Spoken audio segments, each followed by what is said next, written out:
Stripolis je bil fucking lih temu namenjen, da se predstavlja lepo nove avtorje, tako da meni se zdi, da uniko vas ni, ful zamujate. Ezra sem našel, ko sem za našo striparno iskal, kire kakšne take manj znane avtorje bi še lahko predstavili, ravno zaradi tega, da nimamo sami znanih. In sem šel brskati po nekih seznamih kao dobro ocenjenih spletnih stripov. In sem pol tako jih ful pregledal, pa ful mi jih ni bilo všeč, in pol tako ene dva sta se mi zdela pa res super in eden od njih je bil ravno ta Crawdads Welcome. Crawdads sem gledal na net, kaj pomeni in pomeni neke sorte rečne rakce, take mehne, kot te šrimpe, rečne škampe. In očitno so dobrodošli, da uživajo v tem stripu. Dela ga se mi zdi zdaj ene 3-4 leta Ezra. Ezra je drugače Američan, živi v Oregonu, ko sem moral prav pogledati, kje je, tako pač nekaj tako dosti na sred Amerike, blizu nekih velikih jezer.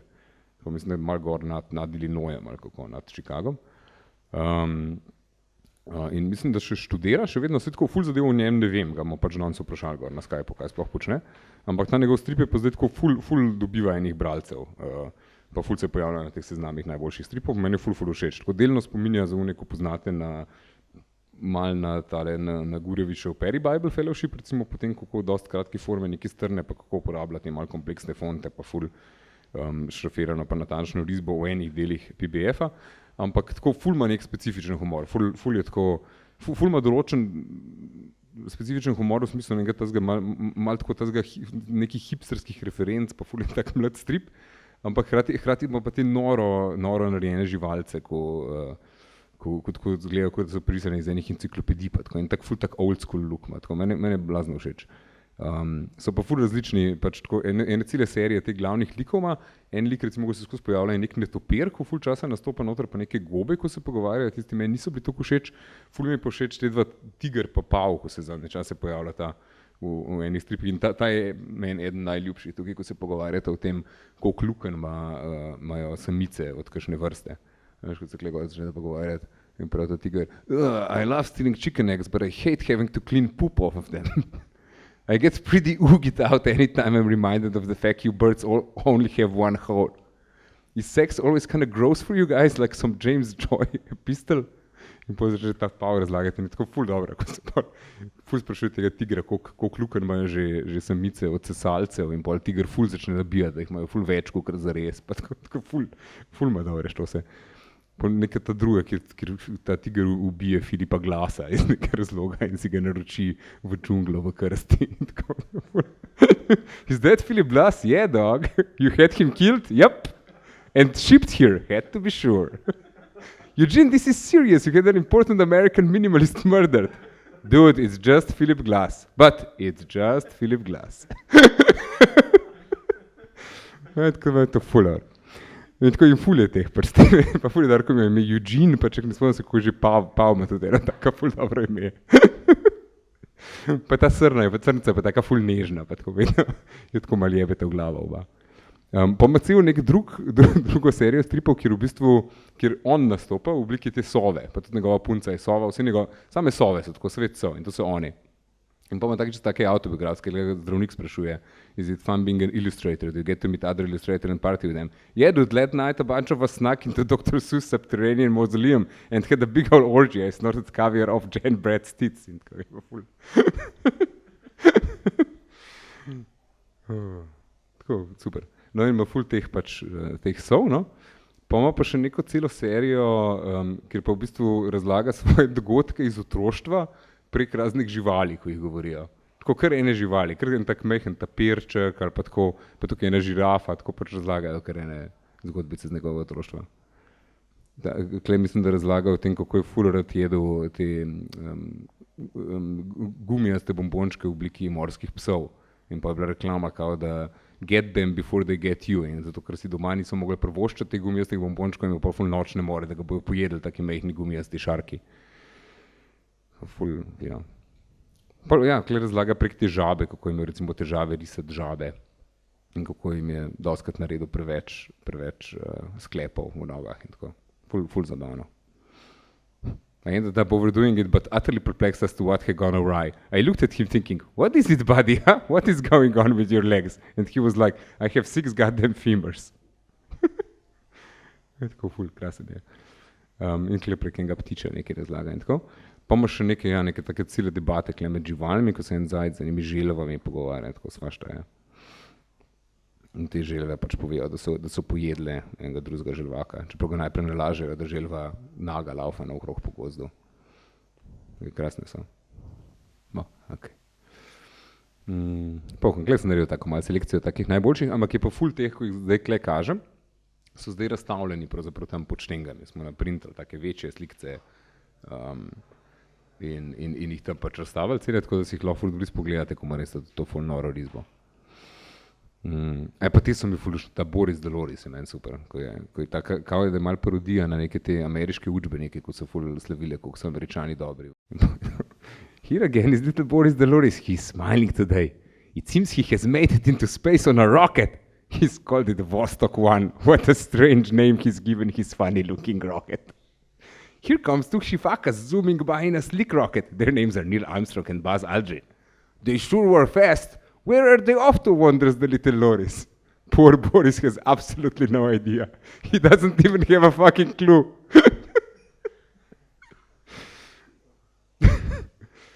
Pa imamo celo ne serijo teh zgodbic, kjer tako razlaga o takih namišljenih nekih živalih, kot recimo te ful orjaški miši, ko potem ful z ognjem požiga vasice in tako. Ena cela druga je, ki razlaga o alpakah, o teh najbolj luškanih sortah lam, ko so jih gojili za volno, tako so res take ful prisrčne živali in jih tako pač predstavljajo, kakor da pletejo take ful kompleksne pajkove mreže in da se ljudje noter lovijo in tako. Pa ta je meni tudi kar všeč, ta sanjskih. Sanjskih, what troubles you, my child? Oh, what shall I do? My neighbor has taken my young lamb and slaughtered it for his tabit. This is what thou shalt do. Go unto thy neighbor's house, flick thy tongue at him, set upon him and squeeze him until he doth no more struggle, then swallow thy neighbor entirely, beginning with the head. Then lay thou there for a fortnight, you'll need it. Oh, bless you, sanjskih, bless you. Sanjskih, spiritu sancti, tako ful svetuje take kače zadeve. Gleda, mislim, da v nekih lenivcih, ki so kot vikingi ful napadali drevesne kenguruje. Pa ful ima tudi take lušne risbice, to jih dela tako po naročilu. Nekdo naroči in pol naredi tako ful lepo risbico in jo prodaja in tako. Zdaj zadnje čase imel pa par nekih takih daljših projektov, ko so bili meni čisto hudi. Temu je bilo recimo naslov The Egg of Doubt. In je pa taka dolga zgodba pač o neki indijski slonici, ko drugače tako dela pri enih Indijcih jo tako jahajo, pa tako pa ima na hrbtu je pač pogrnjena in tako vse. In pa po noč si sname verige iz nog in gre v gozd in pa najprej sreča neke te črne panterje, ki jo ful moralizirajo, kaj ona ima kot ujetnica in nesvobodna slonica hoditi v gozd in da je ziher prišla se doldat in da kaj je zdaj to in pa je ona tako vse zavrne in gre naprej in pa se dobi pod nekim slapom z enim takim divjim slonom in ona dva pol seksata in tako in potem se pogovarjata in je ful smešen, ko imate tak ful človeški pogovor, tako, ko mu ona reče, da mu ne sme priti vanjo, pa potem se po seksu pogovarjata, kaj se dogaja in tako ful tak lep pogovor, pa ful lepo narisan in pol na konc zaspi, ona tukaj odide nazaj v gostu, ki se ogrne spet nazaj s to odejco in se spet prklene tam v onem indijskem templu, take ful lepe zadeve. En cel tak ful dolg strip, ko je pa ene 50 takih pasic, je pa narejen tako, da je mešanca pravzaprav tega pujska iz Vinija Puja, pa King Konga. Tako da je ful bizarna. Začne se v bistvu tako čisto normalno v tej stoletnem gozdu, kjer se pač dogaja Vinji Pu in pujsek se tam pogovarja s pujem in tako in pol pujsek poje en želot in kar na lepem ful zraste in je na lepem je ful nehote agresiven v svojem lastnem svetu, tako čim se obrne, tako zruškaš na drevo ali pa ubije kakšnega ptička tako, in pol osramočen zbeži iz stoletne gozde hoste in pol je nadamo ful dramatično in se znajde na nekem otoku in pol na onem otoku, pol je naprej zgodba od King Konga, tam ga pa najdejo. Ne? In je ful dobro, ko pač vsi ljudje, očitno pač ljudje njega razumejo kot pošast in ne vidijo te njegove sofisticirane angleščine iz Milnerjevih časov, ki jo govori. Medtem ko vsi ljudje pa sem govorijo o nekih šrticah, on pa ne razume ljudi. In je tako, v bistvu taka zgodba o King Kongu, tako iz njegovega, iz pujskovega stališča napisana. In tukaj jih ful nadere in tega tipa in ženska. I condemn you both. In tako na vrh te Empire State Buildinga. Ne, to se zdi krasno. To je bil en tak moj izbor pač iz Ezrinega opusa. Če ne, lahko pa pač vse te zadeve preberete na tej njegovi strani, se napišete Crawdads Welcome ali pa Ezra Butt v search engine in vam pokaže to in pa lahko brskate tako od pač to novih proti zadnjim objavam. Če hočete pa kaj specifičnega brati, ima tudi iskalnik znotraj strani, da lahko napišeš sam The Egg of Doubt in ti pol naniza vse strani, recimo iz te slonice, ali pa napišeš tale Piglet in ti vse tisto noter naniza. Je pa zdaj pač sam izdal vse tiste te kratke pasične zadeve, je izdal v enih takih, v teh knjigcah, ko jih sam pač da printati in jih sam ročno zašije. In smo jih pač naročili nekaj v pritličju, da jih imamo, tako da kasneje jih lahko tudi nabavite. Mislim, da so nekih 10 ali 12 evrov, nekaj tazga. Medtem tega The Egg of Doubt je pa rekel, da še čaka, da bo napisal še ene 2 taki kratki zgodbi, pa da jih bo pol zihar tudi izdal v eni knjigci. Za tega Pujska je rekel, pa da mora še preveriti, kako je sploh z avtorskimi pravicami, če uporablja Pujska v knjigi, če lahko to za komercialne namene sploh naredi. Ful zanimiv, po mojem se bojo, pa tudi ko ga gledam zadnje par let, cel opus se mu ful izboljšuje, tako da po mojem bo totalno tak zanimiv avtor, da smo ratov. Zdaj pa lih prav cajt, da ga lahko pokličemo, pa ga te zadeve vse še direkt vprašamo.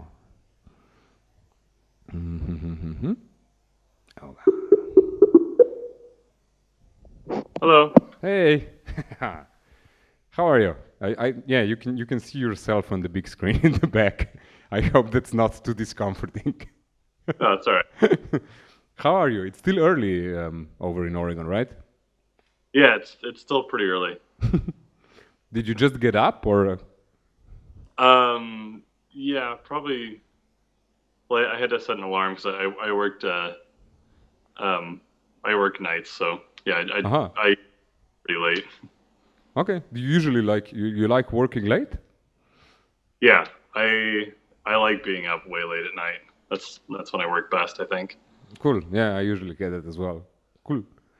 So like all of these strips that you put on Crawdads, you mostly do that in the nights. Yeah. I usually work till 4 or 5 in the morning if I can. Wow, cool. And what do you're still studying? What do you do during the day? During the day, I have a bachelor's degree from Southern Oregon University, which is actually just probably 10 miles south of where I live. Uh-huh. So I work as at the front desk at a hotel during the night, 10 a.m. or 10 p.m. to 6 a.m. Mm-hmm. And so I don't actually have to do very much work. So I desk and draw cartoons all night. And then I'm going to start teaching again. I'm going to teach comics at the university I went to, starting in January. Aha, cool. You actually have like a course at the university for comics. Yeah. Wow, cool. And it's like what? It's like a 4-year program or a... No, it's an elective for. It's a 300 level studio course for art students who are interested in that. So I actually, of course, I took that class in probably 2009, and then stayed in contact with my professor, and one of them asked me to come back and teach the class for him last spring, and so I'm doing it again this winter. Wow, cool. And how do you go about it? Do you teach them like what? How to break down the page and how to conceive a script and so on? Yeah, I know how to break down the page, and then I kind of started with trying to get them to immerse themselves first in reading comics, and then trying to. I've noticed, especially with students who haven't developed idiom yet, it takes a while to kind of pull yourself out of your own shell and figure out how you like to draw. Because especially when I 20 or 21, when I was 20, to be MC Escher. When I was like 20, I wanted to be Alphonse Mucha. And I take like when you through your influences to actually like find out how you actually draw and like how you, it's sort of like every cartoonist ends up having like a sort of lens that they view the world through, and it takes a while before you start to get an understanding of that. Yeah, to find your own voice, as they say, like in literature. Yeah. And what were your influences? You said you really liked Escher? I liked Escher a lot, and then I I read a lot of, but I didn't really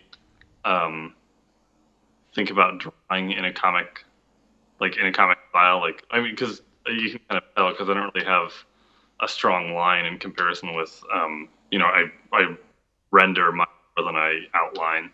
Yeah, that's true. Yeah. I liked a lot of these fine artists, but at the same time, I was reading, Calvin and Hobbes and Tintin, and I think Bloom County is kind of undervalued. Who? Bloom County. Bloom County. Yeah. Breathed. I read a lot of that growing up too, and then my dad and some of my brothers had old Pogo books laying around, and I read a lot. Too. I love Pogo too. Huh? I love Pogo as well. Yeah. And that kind of got me into the idea of having different characters use different type. I think really set Pogo apart from the other comics of the era. Yeah, where they had like the circus bears poking like circus posters and Although now like you mostly have like this sort of gothic type I saw in your comics. Oh yeah, I like a lot of the gothic type, and then a lot of the Art Nouveau type. Like I picked up a lot of that when I was looking a lot of Mucha, and that's what's Art Nouveau stuff is to use like ligatures, and kind of cram letters around each other, which helps a lot when you're trying to make a speech bubble like fit in the same parameters and have lines fit in the same within the same square. But and you do this everything by hand, right? Yes. Wow. Because like the first time when I saw it, I was sure you were using some sort of font. And then I saw like on your blog, like also the stuff that you have behind you there, like this sort of calligraphic exercises. I saw that you really like doing the actual calligraphy stuff by hand. Yeah. Yeah, I really enjoy that, and I think I think there's way digital these days, like especially like a lot of like mainstream like Marvel comics and stuff like that. You'll see where it's whatever setting will like stretch the letters out, because they don't want to do the newspaper thing, especially if you see like a really narrow column on a bad newspaper, and there's almost full space in between letters. So you'll have like some big Latinate word that's all like crunched down. It's the same size as like a 10-letter word, same size as like a 5-letter word in the next line down, and it looks really kind of clumsy and awkward. And it's also really impersonal, like especially the stuff that the superhero comics use. It's like a really impersonal font, usually pretty boring. Yeah. And they like, especially with people. What's his name? Brian Michael Bendis is a really good writer. Like, Daredevil and a lot of other comics, like Famous Again. But he has so much back and forth in his dialogue that they still haven't really figured out what to do with it, because 2 or 3 still images. They'll even take copies where they'll just zoom in and out on the same face, where you can tell they've copied the face and then just eyes and move around. Or I mean, not even white out, because I'm sure they do it in Photoshop. But then you just dotted all around these characters, and it kind of doesn't read very well. Like it's still good writing, but it doesn't read visually. Yeah, it's more like an illustrated dialogue. Yeah. exactly. No, I love that in your comics because you have like lots of like different shots. Everything is done by hand. Everything like really meticulously rendered. You work with what? You work with a pencil, huh? Let's see. I'm gonna grab some. I work with Stedler 0.3 line for the most part. Just the black ink liners. And then I save, whenever the pen is dying, I save them, because then if I want to like curate in like a gray tone, if the pen's dying, I get that. Okay, could you just repeat that? You're breaking up a little bit, like the whole voice is breaking up a bit, but the camera is okay, but just your voice is getting broken up a little bit, you know? Sorry. There's a lot of snow here. So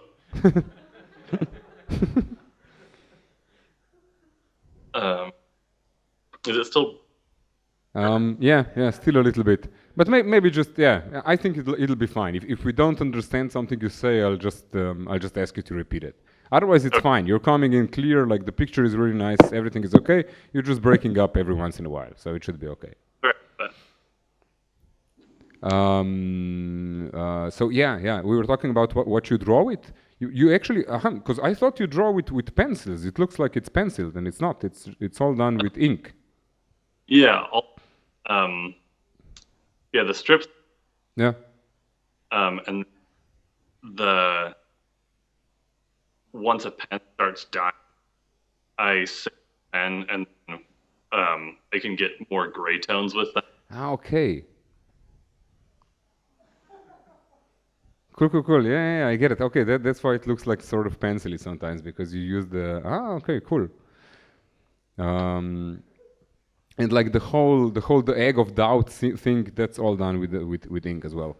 Yeah, same. Cool. Nice. So let me ask you, how did you start doing Crawdads? I mean, how did you decide to do like an internet comic and actually put it online and so on? How did this all get started? I started when I was in college. I was in a drawing class doing a lot of kind of obsessive drawing. I checked out a book in the library of what was his name? Paul Poir, a guy century made all these for his wife, and then they're really big, beautiful pictures of fabric. So I at the fabric, and then draw a few square inches of the fabric, and draw all the beads, and draw all the texture of the cloth. So then I get obsessed with like rendering. And then I was looking for new material, and then I started drawing mushrooms. And then I got I was kind of just getting bored with just drawing the mushrooms. I wanted to somehow insert text, and started writing speech bubbles above them. Yeah, I saw like the really early ones, the first 5 strips or so were just the mushrooms talking, right? Yeah, and it worked because I was so scared of having to deal with facial expressions on people, and with animals too. So drawing these inanimate mushrooms, just same still point, a lot easier for me to just kind of like take the back door around my drawing characters, and then just start drawing anyways.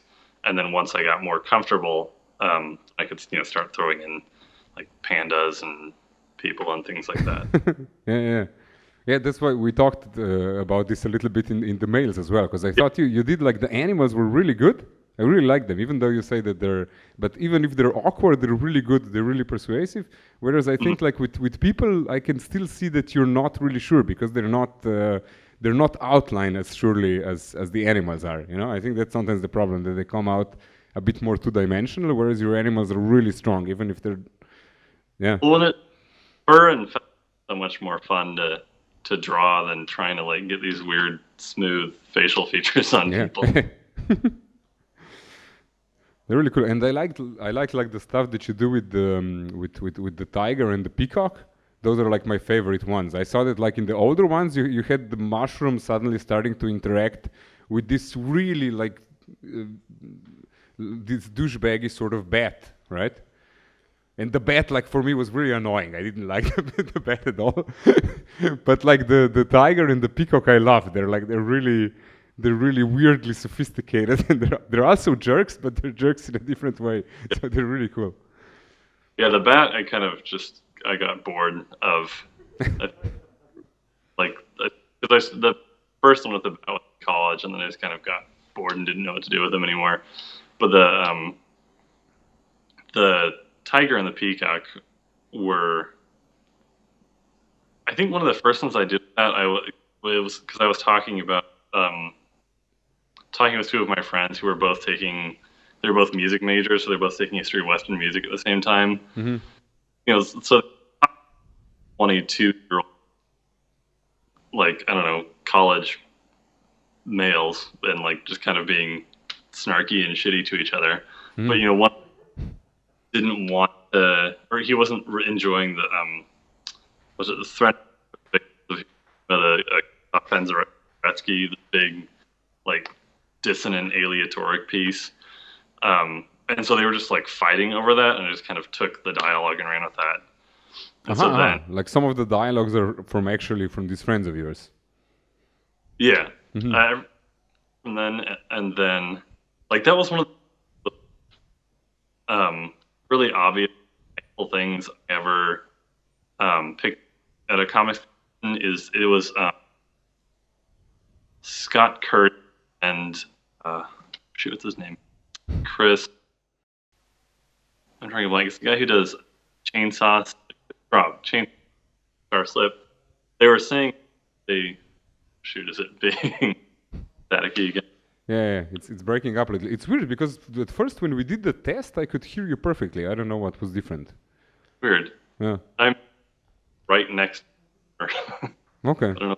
Yeah, it's like the connection is breaking up a little bit, but okay. So yeah, and it's weird. It's not influencing the picture at all. The picture is great. It's really strange. So they were like when you spend time, you end up cracking, laughing, and like that. You're allowed to use the content of your life, like things that make your life. You're allowed to like write it down, later use that. And so every now and then I take stuff from conversations I have with my friends or family or things like that, and end up kind of shaping it in a way so it'll work well in a strip, and then writing that.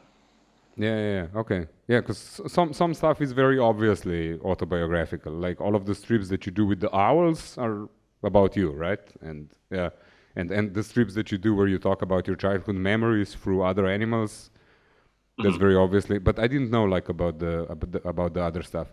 Although then you have all of these strips where you have like these weird tales about animals, about sloths being Vikings and the alpacas knitting nets and so on. Every now and then, because I really like all of the nature programs with what's his name? David Attenborough. Huh? David Attenborough. Yeah, David Attenborough. That stuff I love, and I read when I have time. I try to read books on evolutionary biology. So I really like what's his name? Richard Forty is a great. So it's kind of fun. You get some weird idea and make up some story like the one of the. I did one of the peregrine falcon goes from up in space and dives down and hits a hippo and it explodes and things like that. Yeah, and the hippo is lined with nougat and so on, right? It's kind of it's I was talking with a friend, and there's something fun about trying to have as many falsehoods and errors in a sentence as possible, like say the most wrong thing, fewest amount of words. Like there's something kind of fun about that writing exercise. And I think that's kind of where a lot of those come from. Cool. And but what did you study? I'm sorry, I forgot to ask you before. You studied art. Yeah. Studied art and yeah, I didn't college really, the last like year and a half was when I started taking advantage of the library. I didn't really like abuse the fact that we had like a really big library until late in college, and then once that happened, and then I was learning as much on my own as I was in class. That's like those are the best months for me. Cool. Yeah, I wanted to ask you like about your longer pieces as well. You know, like Piglet or the Egg of Doubt and so on. Where did that come from, for instance? Like for me, these two are both brilliant. Like I loved the whole Piglet idea. What the fuck is that? You know, like combining Piglet with King Kong. That's great. Piglet started off like I originally kind of wanted it to be a joke. Like I wanted it to be like kind of a long-term joke where you didn't know what was going on, like and it wasn't funny for a really long time, just kind of have an absurd payoff, because I really I remember when I watched the Peter Jackson film, and they have that really stupid line from the end of the movie where he's I can't remember the character's name. Carl Denham, I think, is the character, but it's Jack Black, and he says, you know, it wasn't or you know, it was beauty killed the beast or something like that. This is from for the Peter Jackson King Kong. Yeah, and it's okay. The original King Kong as well. Just the idea that this giant gorilla would be in love with some tiny girl is so stupid. There's all these. It's from a 30s story. There's all these ridiculous assumptions about animal behavior that I didn't like. So I wanted to take, it ended up becoming taking Piglet, which is very much an allegorical animal, to show you about human behavior, and then putting him in the role of this kind of demonized and really not very well thought out animal character, and then kind of avoiding the human perspective as much as possible and having it just be about the animal's experience and interacting with humans. I was reading a book called The Moral Lives of Animals at the time about all this different altruistic and moralistic behavior, and it has, as much as the author had encountered it in elephants and dogs and pigs and all sorts of other stuff. Cool. So I think, and that was kind of the first conception of how I started working on Piglet, and then just I don't know, extinction of any species of animals is such a moral issue for me, and I think thinking back as a kid, I think that's what's so great about kids loving dinosaurs so much, is it's important to, because we're going through the biggest mass extinction in history, I think it's really important for kids to fall in love with a really big charismatic animal like a stegosaurus or something like that, and then it's hard, but to go through the experience of realizing that an animal that you're in love with is either all of them are gone or all of them are about to be gone. I think it's really kind of important for people to, at a young age, kind of go through that weird little grief. You think it's an important period to go through to realize that the animal you love most is he's doomed. Sad, but dinosaurs are dead. Cool. But and what Piglet has? How many? Like 50 or no more pages, right? 120 120 pages. Okay, yeah. But all like just strips. Yeah. strips, yeah. And I asked you already, were you going to publish this? But you said there might be some problem with the copyright, right? Using Piglet commercially. Yeah, I've tried to run the comic legal defense fund, but I never get a response from them about whether it's legal. Mm-hmm. I think I could republish fair use, like the terms of fair use and parody of U.S. law are pretty vague. And I doubt any big company after me for publishing just a small book. But have you sent this stuff to any publishers or? I've tried sending it to a few independent publishers. Lies. I was actually surprised. So I've also sent Piglet and Egg of Fear. I sent both of those study group in Portland that publishes comics on. And I was surprised I got any response from them about those two projects, which I was really proud of. But my newest project, Spiatagor,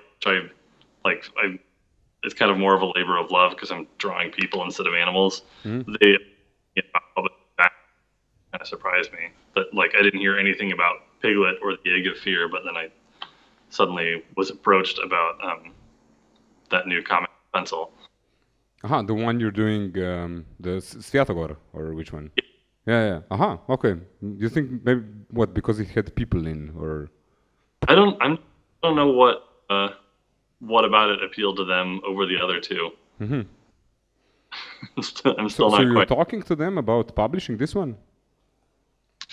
So they're publishing it online, but I don't know because I know that sometimes they do have a small press and publish, but I don't know if they're going to want to or not. Okay. Ideally, because it's the same size as the Egg of Fear at just 9 by 9 inches.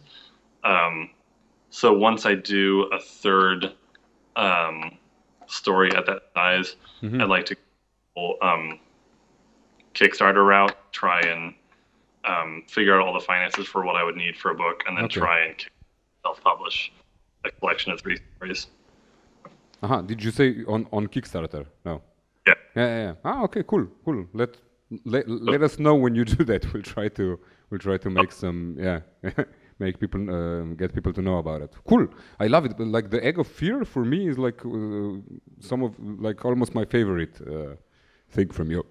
I love the whole story with. I mean, it's so bizarre like this. I mean, it's so logical when you read it. It completely comes together, but it's just so strange. Like the whole story of the captain of the captive elephant going into the woods to find love and so on. It's really corny and sentimental, and at the same time really true. It's really nice. I love it. How did you come up with that idea? I don't know. I wanted to do a story about elephants having sex. Didn't come together for a long time. I think it was. I don't remember what I was reading, but there's something about the idea of it's so easy for people to hook up now. There's so many things facilitating people getting together and having their own space to be alone and have sex. But the idea of so many other periods of time where you had to the person you wanted to have sex with was from the town 10 miles down the road, so you had to go meet in the woods in the middle of the night and had to make sure no one saw you. There's something kind of amazing about that. I don't know, about having like so many restrictions on, finding love that makes it so much more. I don't know, of this like giant task to go like find someone. Yeah, it makes it more intense, like everything. I mean, sexually and emotionally. Yeah. Yeah, and then having her being a captive elephant, made it that much harder and more kind of like made it that much more bleak. And then I was listening to a lot of music by Charles Kirkland, the Swiss composer. Old jungle where he's written about he takes Oh, sorry, could you just repeat that? You just broke up now. Different from the Rudyard Kipling Jungle Book. Okay. He writes songs for them in French. And so he did about there's a poem from Maya of the Elephants where it's just an old elephant in the yard, and it's a poem from the elephant's point of view, thinking about how he wants to be free. And so that really inspired me. And the quality, it's because he was writing impressionistic music even after World War I and after it was kind of not popular anymore. But it's still kind of and ethereal and dark and really beautiful. I think what I was going to say, I can't remember. So this is like Rudyard Kipling's poems set to music by a Swiss composer. Okay, I never knew that existed. Cool. Yeah, because I remember there's lots and lots of songs in both in Jungle Book and in the other Kipling's books. Yeah, I ended up that I got the time I reread all the poems looking for a snippet, something that would and then at the end of the first cycle of Jungle Book stories, when Mowgli is going to leave the jungle, he gets advice from all the different animals. And one of the things Pa said is anger is the egg of fear, only lidless eyes clear. Cobra poison none can leech, even less with cobra speech. And I thought I just really liked the warning of letting your emotions get the best of you and like letting your emotions fester and other thing. Anger is the egg of fear. Yeah. Cool. That's where that's from. Okay, cool, great. Nice. Yeah, I like this one. It's like it has so many like different things coming together. Yeah, the obsession, like the elephant sex sort of image, and then the Jungle Book and the fascination with being difficult to hook up. Cool. Yeah, it's like a really nice combination of. And this Sviatogor that you're doing now, this is gonna be like several parts. I saw. Yeah. So I finished the first chapter, which is 26 pages, and then I'm working on the second one, and then I think it'll be what's 26 times 3? I think it'll be like 78 pages total once I'm done with it. Okay. Because I'm just going when Ilya Muromets first meets Sviatogor, which is a really bizarre story. It talks about them becoming best friends, and so the way that these stories work now is people become best friends, and then you have the pages, this like long epic story of them going through all these adventures and why they're best friends. There was that one time when he saved me here and all that stuff, but they become best friends or decide to become sworn brothers, and immediately the next thing is Sviatogor dying. Just kind of really bizarre. The way in the myth he dies is they're going over a mountain pass and a giant box, and Sviatogor tells Ilya like to lay down in it and see how he measures up against the size of the box. And so Ilya does, as it's too small for me, and then Sviatogor lays in the box. Oh, sorry, Sviatogor giant. I don't know how popular that myth is. Sviatogor lays in the box, and then pull the lid over, and the box just seals on him. And Ilya Muromets is trying to break him out of the box. And there's this really kind of cool thing where a fissure opens in the box, and Sviatogor brings some of his strength into Ilya to make him stronger, so Ilya can crack the box open, but it still doesn't work. And leaves and lets Sviatogor out of the box on top of a mountain. It's really... But where is this myth from? This is like I mean, it sounds, what is it, Russian or Ukrainian? Russian myth. Okay. I never heard of it. I recognize the words as probably being Russian or another Slavic language, but I didn't know it was a Russian myth. Okay. The old mythology is bizarre, and there's lots of moments when there's something really telling about human psychology in these weird old myths. One of my favorites is I read the Kalevala, which is the Finnish national epic that was compiled of all of the folk stories, and then just sort of artificially turned it into one giant epic. But it mentions that inaccessible in the rock have magic. Could you just repeat that? You broke up again a little bit. Cleft the rock possess magic. Okay. Yeah, I read that when I was a kid. I read this one. Yeah. Oh, okay. Yeah. That's a really cool book. It's like it was one of my favorite books when I was a kid. Cool. Okay, I'm gonna open the floor for questions as well. If maybe somebody from the audience has any questions. I think we should have another microphone somewhere, but okay. Any questions for Ezra? Dokaj vprašal?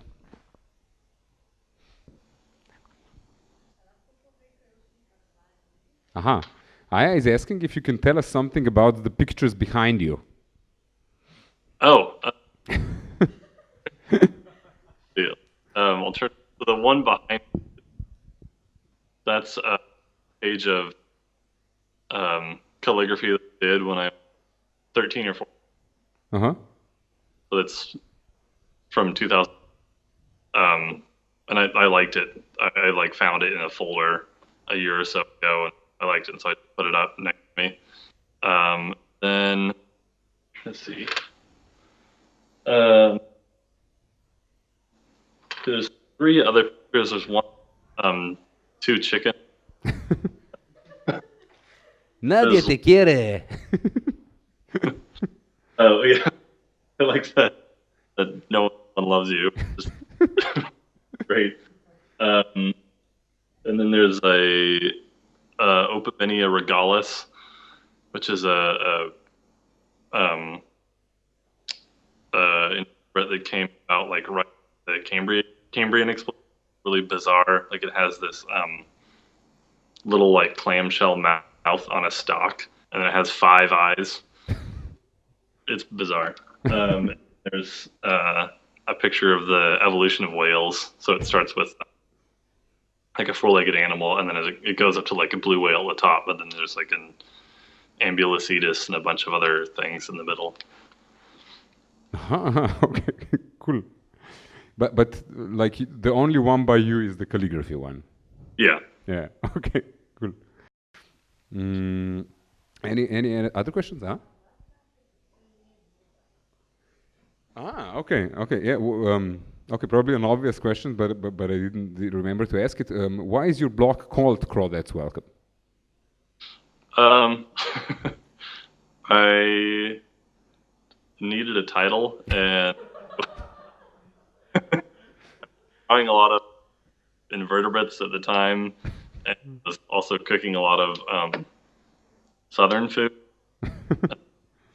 So just, I'm making a lot of these like big Cajun shrimp boils where you just throw shrimp and crawdads and corn and potatoes into a pot with a lot of spices. So somehow it just a place like that. Cool. But have there been any crawdads actually featured in the comic so far? I don't think so. I think the only time on the second volume, like for the cover, I just drew a bunch of shrews with like swords and medieval weaponry fighting crawdads. Yeah. The only time I ever did any actual crawdads. No, I think it's good that they're absent because they're already in the title. Yeah. Any more questions?